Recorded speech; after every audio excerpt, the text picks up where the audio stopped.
यही वजह है कि अब वो यूएनएससी के सामने गिड़गिड़ाते हुए भारत पर दबाव बनाने की मांग कर रहा है। पाकिस्तान की दलील है कि भारत द्वारा पानी का नियंत्रण उसके अस्तित्व पर संकट है।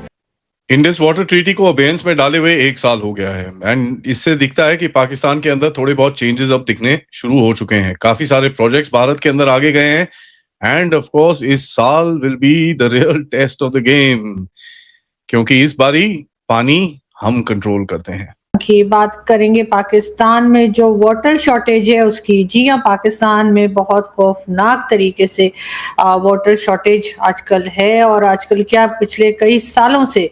लेकिन इस तरफ थोड़ी बहुत बात तो की जाती है, कहा जाता है कि हाँ जी हम जो है वो डैम बनाएंगे। अब वैसे ही कुनर नदी का पानी के ऊपर जल्दी से जल्दी डैम बनाने की बात अफगान तालिबान कर रहे हैं, यानी कि पाकिस्तान का पानी हर तरफ से बंद हो रहा है, पाकिस्तान बूंद बूंद को तरसने वाला है, ये स्थिति सामने है।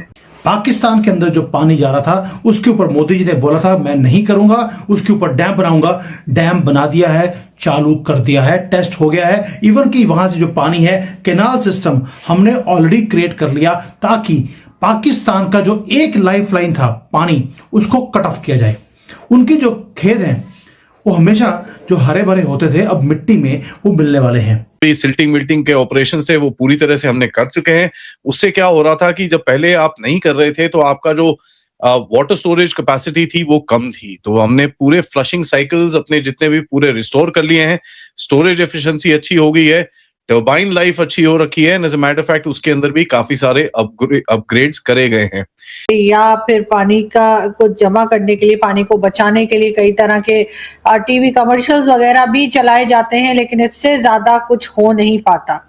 पाकिस्तान में वाटर शॉर्टेज जो है वो बहुत ज्यादा सीवियर होता चला जा रहा है। खौफनाक तरीके से पानी की कमी जो है वो पूरे इलाके में, पूरे पाकिस्तान में इस वक्त बढ़ चुकी है। जय हिंद साथियों, पाकिस्तान पहलगाम टेरर अटैक के बाद ये सोच रहा था कि भारत इस पर कोई सख्त एक्शन नहीं लेगा, लेकिन साथियों भारत ने उसके बाद एक से एक जबरदस्त एक्शन लेकर पाकिस्तान को उसकी औकात दिखा दी।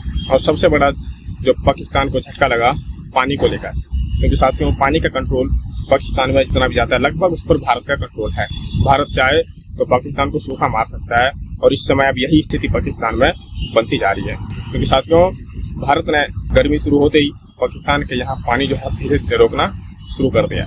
और देखिए साथियों, एक तरफ गर्मी से हाहाकार, ठीक है, फसल उगाने का महीना, और दूसरी तरफ अगर भारत ने पाकिस्तान के पानी पर कंट्रोल कर लिया तो जाहिर सी बात है कि पाकिस्तान की अर्थव्यवस्था चरमरा जाएगी। क्योंकि पाकिस्तान भी अपने आप को कृषि प्रधान देश मानता है, क्योंकि उसके यहाँ भी जो क्षेत्र है पंजाब, अच्छा खासा खेती होता है। लेकिन अगर भारत ने वहां तक पानी पहुंचने ही नहीं दिया तो जाहिर सी बात है उसकी स्थिति गड़बड़ा जाएगी। अब इसी समस्या को लेकर पाकिस्तान यूएनएससी में गया, कई अंतर्राष्ट्रीय संगठन के पास ये भीख मांगने गया कि आप किसी भी तरीके से भारत को रोक लीजिए, भारत को मना लीजिए कि हमारे लिए कि वो हमारे देश में पानी आने दे। लेकिन साथियों भारत भी ये जानता है कि अब ये अंतर्राष्ट्रीय संगठन चाहे कितना भी दबाव डाल दे, लेकिन वो काम उतना ही करेगा जितना पाकिस्तान की औकात है। और पाकिस्तान की औकात इस समय यही है कि इस बार भारत को पूरी तरीके से इनके पानी पर शिकंजा कसने की जरूरत है, और भारत इसमें खड़ा उतर रहा है, और भारत इस बार पाकिस्तान को सबक सिखाने के लिए पूरी तरह से तैयार है।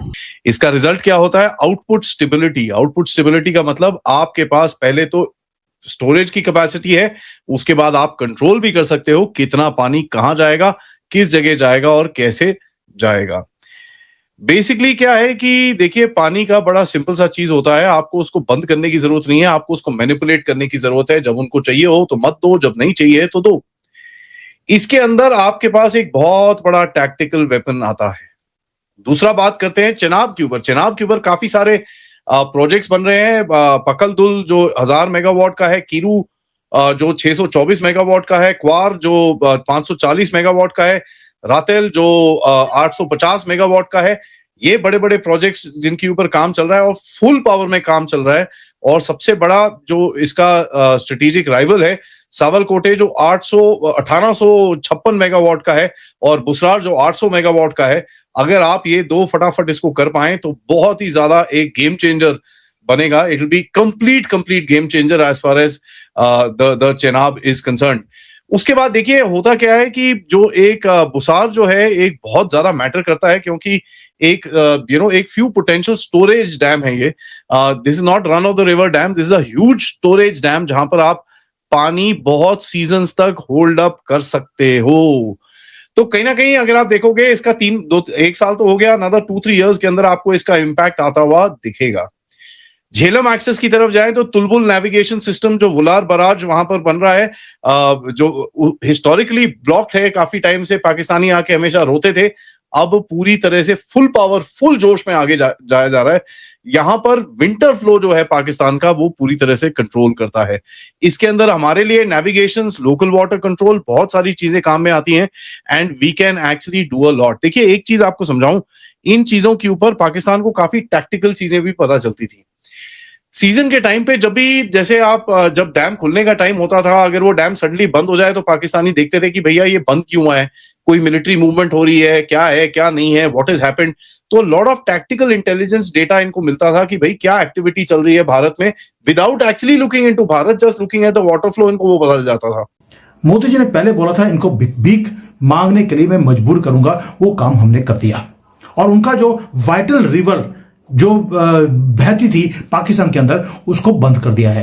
ये एग्जैक्टली वही है जो हमने बोला था कि पाकिस्तान के साथ करेंगे, तो मोदी ने करके दिखाया है। एक डेवास्टेटिंग ब्लो है जो उनकी अगली समर में आने वाली है। ऊपर से जो मेट्रोपॉलिटन जो डिपार्टमेंट है उन्होंने बोल दिया इस बार जो गर्मी है वो सारे रिकॉर्ड वो तोड़ने वाली है।